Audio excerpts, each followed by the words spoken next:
जोंनि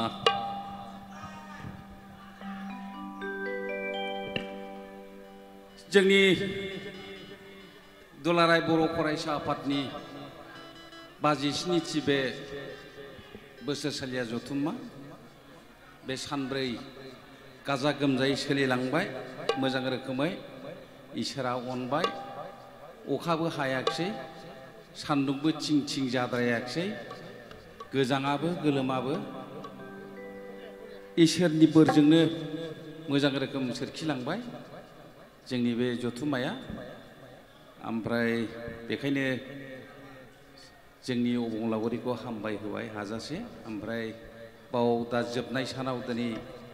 हारिमु आयदानि दामनाय देनाय खननाय मोसानायनि बे आयदायाव आंखौबो लिंहरनायखाय आं फैबाय दा रायजो राजाफोर बे बुदां बुलब होनबाय थाबाय बुदां बुलबाथ' आंनोमोन जाहैबाय दा नोंथांमोनहा जेरैबायदि आसा खालामदों बेबायदि मेथाइ खननो हाग्रा नंला खारन आङो मा खालामनो सिरि सिरि बैसोआ खरफुट बादि जामब्ला लांजोब्बाय नालाय बोरायबाय आरोखि थारमाने बे रोखोम मोजां रोखोम खननो हाला आङो दा आजिखालि दा मोजां देंखोगिरिफोर ओंखारबाय आंथ' एकदम फुराना जाहैबाय आङो दा बुदां बुलबा सोबखोन्दा खुसेर बादिसो जाहैबाय रायजोफोर बेखायनो बे रोखोम मोजां मेथाइ खननो हालाखाय खेमा बिबाय थेवबो खननो नागिरबाय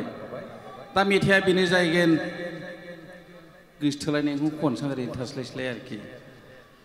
थारमाने गोसोथोनायखौबो आं दाबो नागारा आरोखि आंना गोसोथोलायनाया बन्द गैया शनिबारबो गैया रबिबारबो गैया माबो गैया सोरबा आलफानि सोरबा एनडिपिनि सोरबा माबानि जेहा दिनै माबानि बन्द डिक्लेयार खालामब्लाबो आंना बन्द जानो रोङा आरोखि गोसोथोलायनाया बेखौनो रोजाबनो नागिरबाय ना नोंथांमोनना गोसोथोलायनाया बन्द दं नामा बेखौनो रोजाबनो नागिरबाय आरोखि शनिबार गैया रबिबार गैया गोसो थोलायनाया बन्द गैया बन्द दं नामा रायजोफोर गैया दे शनिबार गैया रबिबार गैया गोसो थोलायनाया बन्द गैया गोसो थोलायनाया बन्द गैया शनिबार गैया रबिबार गैया गोसो थोलायनाया बन्द गैया गोसो थोलायनाया बन्द गैया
मोजां मोनलायनाया इनो रोङा बेखौ रावबो होबथानो हाखाथारा